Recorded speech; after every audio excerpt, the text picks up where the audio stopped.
Welcome to Let Me Fix This. Enjoy the video. In this video, I will show you how to make delicious churros. Let's start with the dough. Combine 1 cup of water, 1/4 cup of butter, 1 tablespoon of sugar, and a pinch of salt in a saucepan, bringing it to a boil.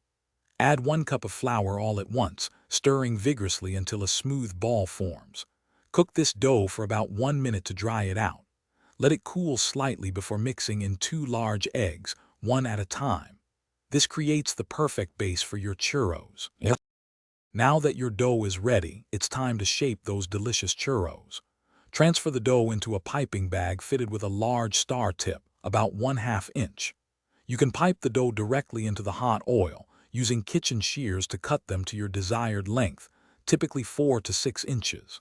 For easier handling, pipe them onto small squares of parchment paper first, then carefully drop them into the oil.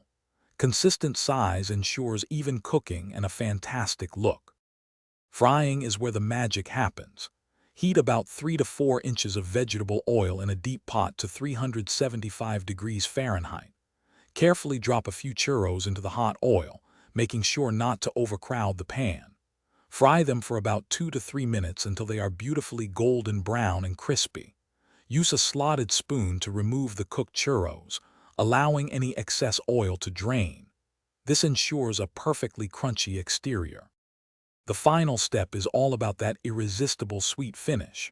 While your churros are still warm from frying, toss them generously in a mixture of granulated sugar and ground cinnamon. This classic coating adds a delightful crunch and aromatic spice.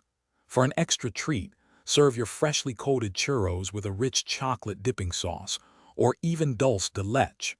Remember, churros are best enjoyed immediately. Savor every warm, crispy bite. Thanks for watching. If you found this helpful, don't forget to like and subscribe.